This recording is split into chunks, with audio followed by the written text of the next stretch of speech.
The boldest. The bold. As the world celebrates in this festive period, Nigerians are not left out, though, experiencing this hardship.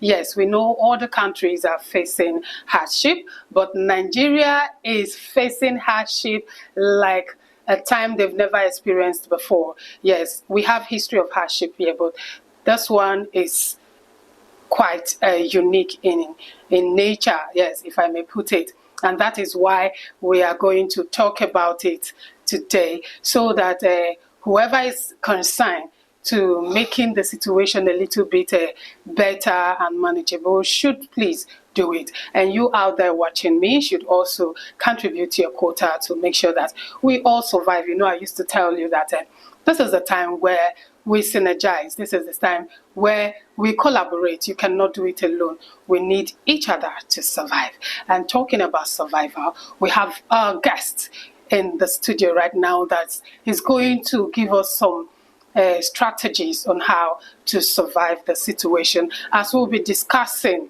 the reality of this hardship, who are making this thing difficult. We are going to find out when we come back on the short break. And I am still your babe, Esther Dominate, aka Esther Shine, of your favorite show, The Boldest TV show. I'll be back. The boldest. All right, welcome back to our favorite show, The Boldest TV show. With me here live and direct is our prestigious guest in the building, and he is a Professor Joseph Bigwai. He is a lecturer, he is a businessman, he is a politician, he is a farmer, he is only I'm going to talk with TV. He's just everything. We're going to hear how, because for what he is and who he is, he's going to give us the tricks, the strategy on how to get away from this hardship. You're welcome to the show, sir. Thank you very much. How do you do? I'm good. Compliment of the season. You're looking white, and that is Christmas. Spirit. Oh, yeah. Season. Yeah. So thank you so much for coming on the Boldest TV show. Now, straight to the point, we want to talk about hardship in Nigeria in two dimensions. One, the high prices of not just food, but also other amenities like accommodation, medical care. In fact, high price in everything. Then the second one is the reason why, or why we experience this period in the bank cashless. When it's time for celebration like Christmas time, let's say few weeks to go, there will be no more cash in the bank. When you go to the bank, this is not the first experience, and that is why we are bringing it out. When you go to the bank, they'll tell you they will not pay you more than 10,000, more than 20,000. Even when you come with a business check, meaning that you might be wanting to pay your staff or getting anything for the business, they'll tell you, no, we cannot disburse more than 50,000. So all these are also contributing to the hardship we are facing. So I want you to kind of enlightening us about your own experience as regard these two angles. Prices, increase in prices in everything, and also cashless situation in the bank. Yeah, thank you very much. You're welcome. I'm glad to be home. Of course, I came from Calabar, even though I'm from Delta. And what you don't know equally, I'm the honorary advisor to the governor of Cross River State on developmental projects. Wow. And so when it comes to anything development, I'm in. Okay. And yes, we've been making a lot of sense. We've been talking a lot of, there's been a lot of talk on the hardship Nigeria is facing. Okay. Occasioned principally by two things. One, the floating of the Nigerian naira. Okay. And number two, the removal of subsidy. Yeah. Of course, these stories are well documented, so we don't go into that. Okay. But even, yes, I must say it may sound audacious and sometimes not in tune with what many people are feeling. It was the right thing to have been done. But whether he would have done it, whether the president would have done the two things together is a different ballgame. I would have gone with him, first of all, okay, removing subsidy and don't float the naira. Or floating the naira and leaving the subsidy. But I would have gone with removing the subsidy and don't float the naira and let it be. But I know that the economists would have said, oh, it's better he did it to the same time. So the product is what we have seen a lot of hardship. But I believe that the reforms will start taking some shape in the time to come. But I will tell you, Nigerians are faced with excruciating hardship. Never at a time in our time, maybe during the Civil War, maybe that is when we would have experienced hardship, maybe more than this, but now Nigerians are really in pains. But the question is, how do we get out of this quagmire? There are many ways to get out of it. One, you look at the subsidy removal. The subsidy removal, what it simply means is that Nigeria is no longer giving money to those that import petroleum products. So that money that Nigeria ought to be giving to these 3 or 4 or 10 persons that import petroleum products in the past is being conserved by the federal government. Okay. In turn, when you now go to buy fuel in the market and the filling station, what it means is that you now bring instead of 300 naira, which used to be before, whatever, now it's about 1,000 plus. So that extra 700 naira per litre is what federal government was giving those people before, those importers, as subsidy. But now we are the one bringing it out of our pockets now. The question is, how do the government need to get this money back to my pocket? Because they've taken it from my pocket.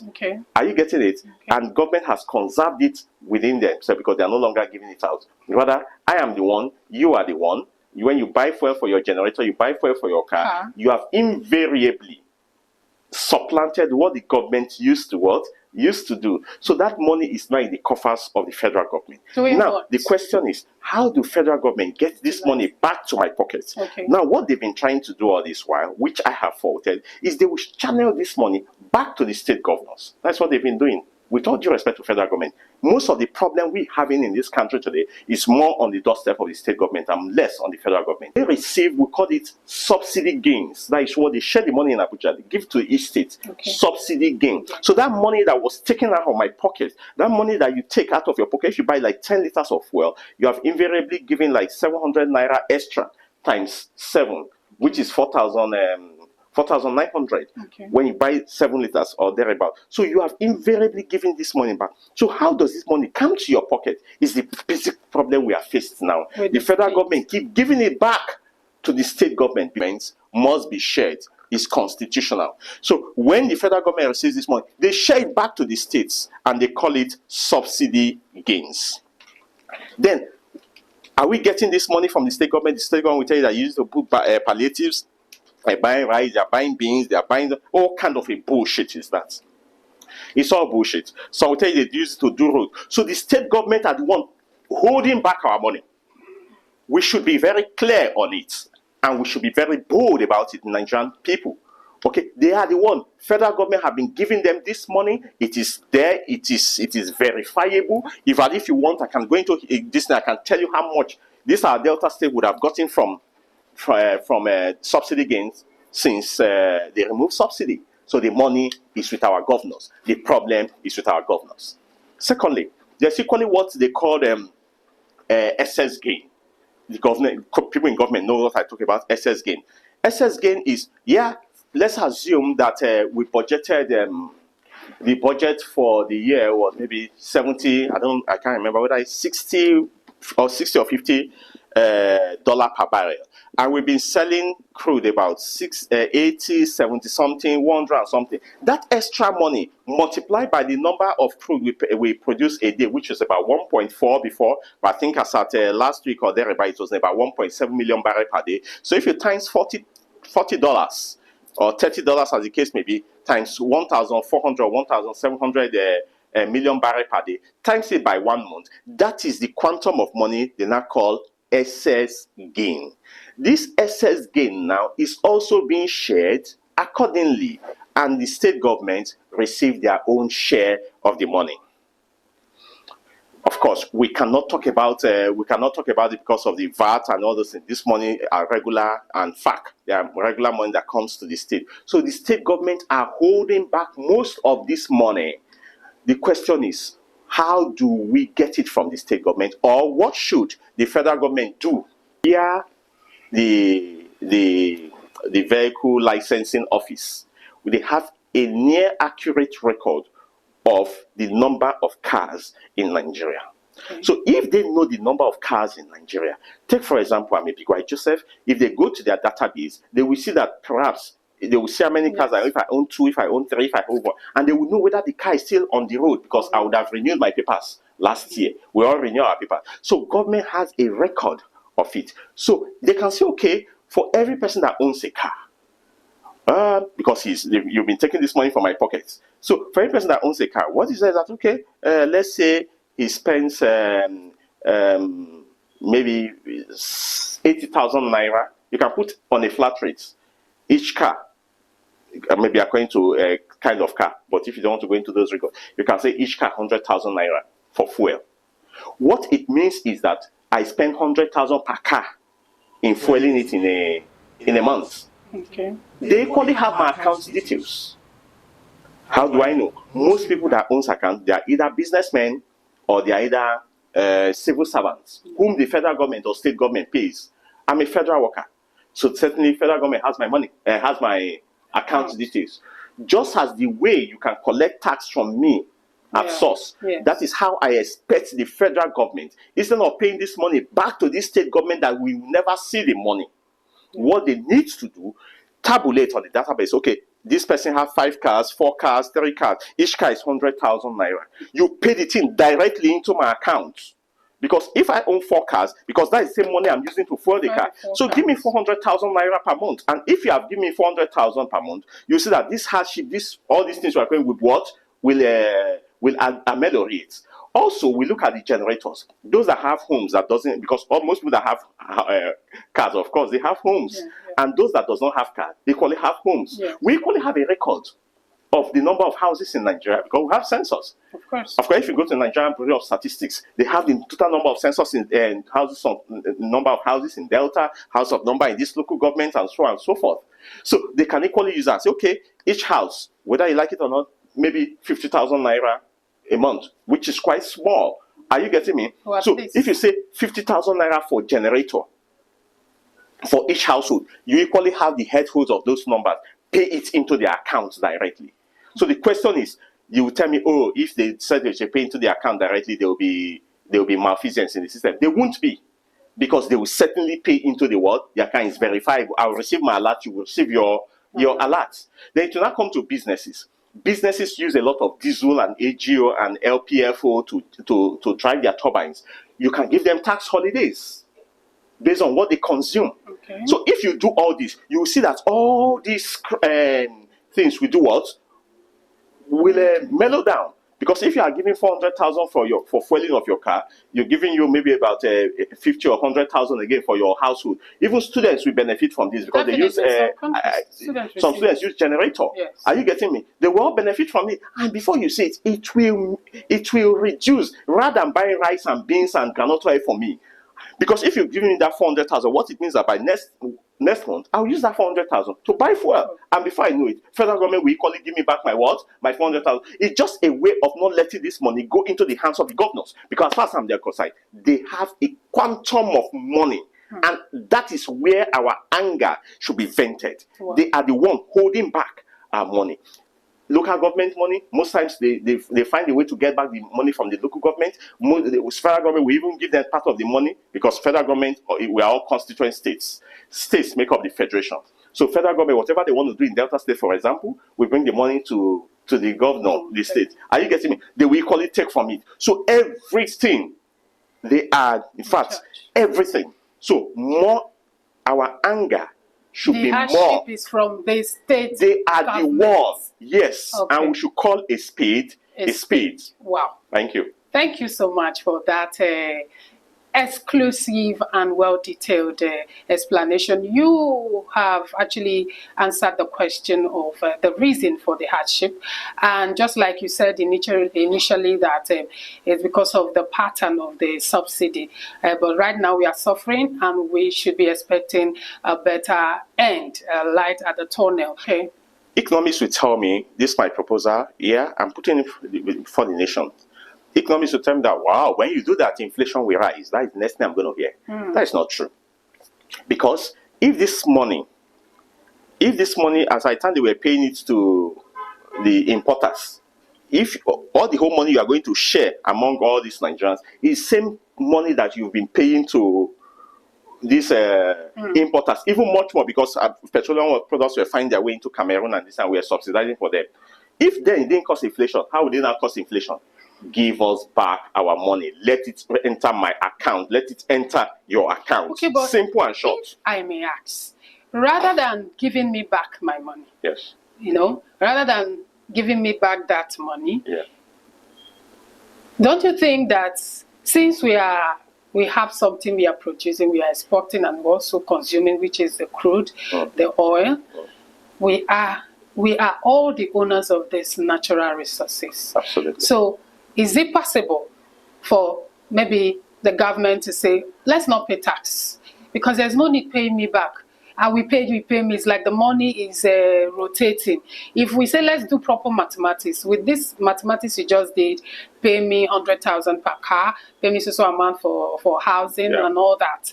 Let's equate it to the tax we pay. Whether you are working or not, somehow you're paying tax. Even up to the POS.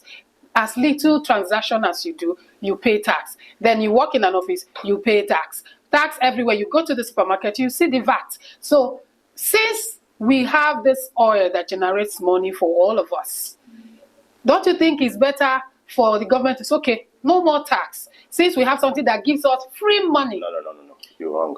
No, it's not an absolute suggestion. If we calculate this tax money per month, an individual should be paying, when you bring all together your tax money from the office, from the supermarket, from everything, even in the local market, they will say pay tax for this, pay tax for that. When you bring them all in 1 month, you should be getting nothing less than at least 100,000. And you're here soliciting for government pay me 100. So when I pay you tax, when I combine all my tax payment, and I discover it's also up to 100,000, and that same month the federal government will give me an alert of that same 100,000. I mean, is it not waste of time? Why not? Okay, since we produce oil, we have this, we have that. Nigeria sell, we consume. Let's not pay tax. No. Things are not done like that. That is economic naivety. Okay. Yeah, because tax is a form of generating money for the government. And what I'm advocating here by sharing that money, take for example a car, 100,000 or a car. So that means if you have 4 cars, it's 400,000 naira. So that is even more than if you have 2 cars or 2 generators, as the case may be. And they will ask you, after all, we didn't ask you to go and buy such cars. No, you have, because we are the one. Listen to the argument. You've taken this money from my pockets. That is the hardship we are talking about. You remove subsidy. You remove subsidy. You remove subsidy. So it is that subsidy money I'm saying they should share. The subsidy. That rather than taking the same thing. When they share it, it still goes back to them.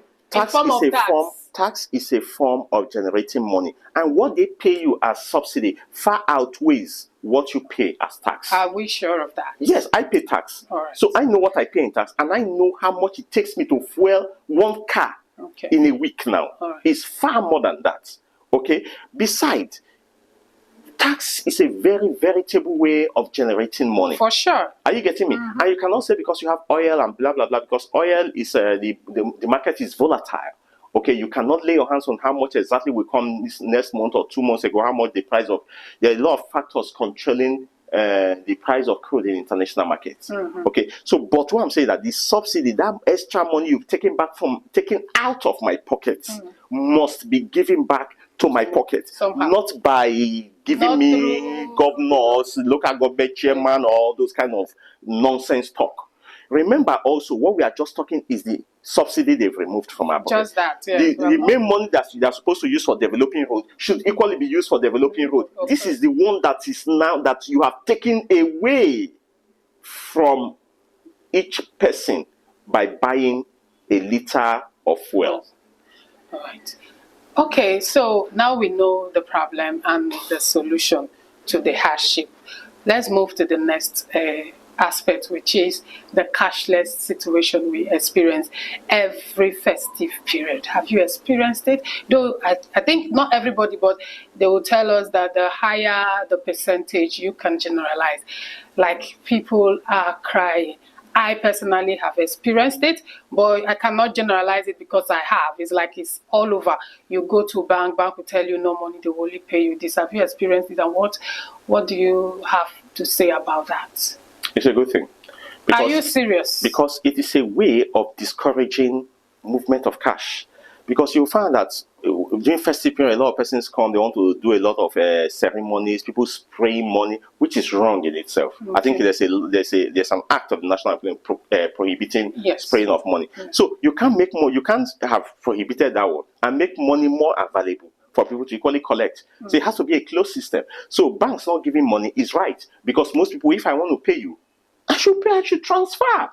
Thank God there is OPay, there is a PalmPay, there is all this fintech. It's because of the cashless. Yes, decision. so you don't need to be carrying cash about. Besides, if God forbid, our roads are bad, your cash is gone. Have you ever experienced any network challenges when you are desperate to do a transaction, sir? Yes, of course. Of late, we see a lot of banks doing. Not just of late.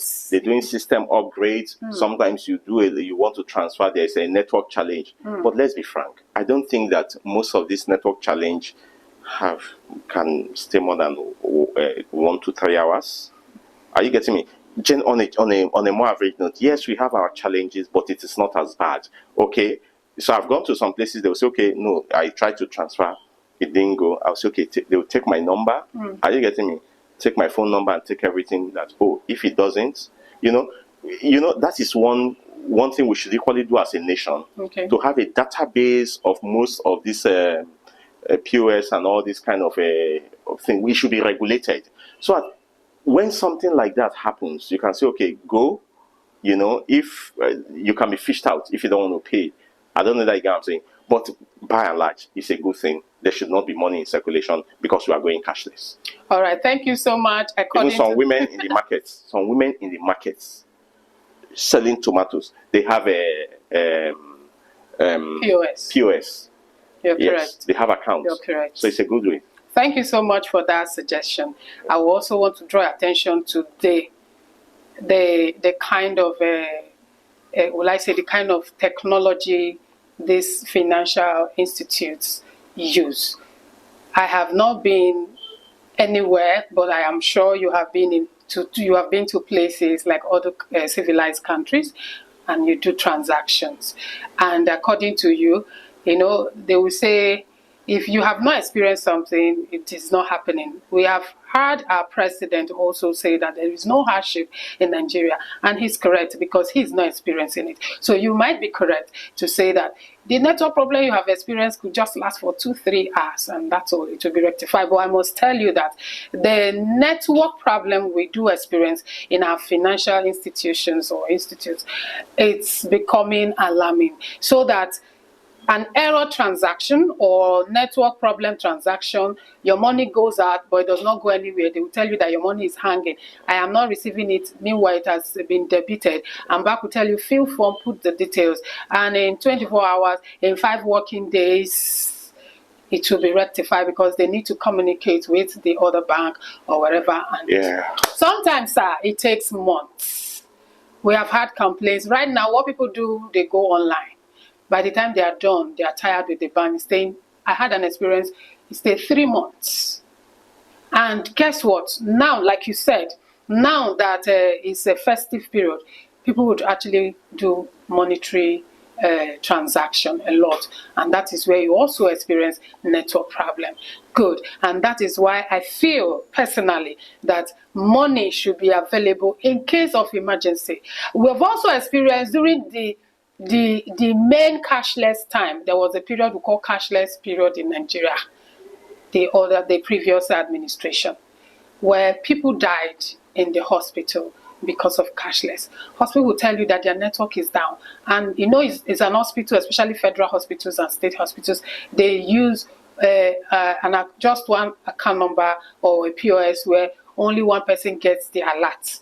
Good. So by the time you go there, they'll say network no day. You need to go get cash. Can I transfer? No. Who is getting the alert? I don't have access to the boss. Maybe the boss is in Abuja or whatever in all these federal hospitals. So who will tell me that your money has actually gone? So if the POS in the hospital is not working, you can't get cash to pay them. That is the situation I'm trying to bring you in. In such situation, don't you think that even when there is rule in the bank to control this flow of money, flow of cash for necessary spending, right? Don't you think that the amount they are limiting it is too small? 20,000 cannot buy a chicken. And maybe you want to do transaction in POS, or you want to use the bank ATM to get do transfer to the chicken person who may not really need the cash, but just do transfer. I will see it, and it will tell you network no deal or decline or so thing, and your money is gone. But if you say, okay, this festive period, there was a time during that cashless period, there was this specific cash limit. They said for individual account, you get 50,000 per day. For business account, you get, but right now, business or individual, you can't get more than 10, 20,000. And you know this 20,000 cannot buy a chicken. Nobody's telling them to give us millions. Regulate this cash flow. We buy the idea. For security reasons also, you carry money from one place to the other. You could travel around now without cash, and you will succeed to do your transaction. But that limit, that cash limit is too low. So are you still buying the idea that, yes, because they are regulating money, the limit of cash available will not be able to get an item for you to eat? Nobody's talking about clothing. To eat. Well, the price of chicken now is 40,000, and you are giving me 10,000. As I keep saying, it is good we go cashless. But what we just need to do is to make sure that upgrade our network. Yes, that is what I want to hear. They should keep upgrading it. I just told you that some techs did their own November, October. A lot of them did their system upgrades for security checks, because most of these security guys, they are ahead of the security architecture. So you have to keep upgrading yours. So there's no doubt about that. They need to improve. Yeah, they need because to we have sometimes network can vanish from your phone, but on a general scale, it is not as widespread. I'm a village man. I'm even living here for the village. Okay. So it's not as widespread, but we have isolated cases, and sometimes it takes time to resolve. Just as you said, 3 days, 4 days, 1 week. Just imagine that. Let's assume that is the only money you have. So you see that you will be stranded. Yes. So we need to improve. Call on the banks, and especially the legislation that have oversight function over banking activities should ensure and impress upon them to improve their, because it's not just for us, but also for their own good, for their security. Yes. Yeah. Wow, thank you so much. And I must say you have done justice to this topic. Yes, and we really appreciate. When I say we, my viewer out there watching, we appreciate, because your explanation has opened door for more questions and answer, and that is why the show is here, so that they can ask questions. So you out there watching, if you have questions, you have arguments, you disagree or agree with whatever discussion that has been put here, please kindly send your messages, your comments, and your criticisms on the number that is scrolling on the screen. Yes, the situation is not the one that people will say, nobody is smiling right now. So I know with what you explained, I personally, I think I'm okay with it. Now we know why we are suffering. Good. And we didn't just know, we also heard some suggestions towards controlling this hardship. Hardship might not just go, it's not possible, but at least it will be controlled. Even the Bible says there must be the poor among you. So I want to say thank you so much for that clear analysis to this matter. And on this note, I want to say a Merry Christmas and a prosperous New Year. See you on New Day. I love you. Thank you for coming on the show, sir.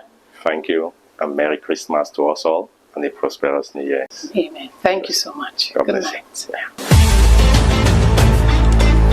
The boldest. The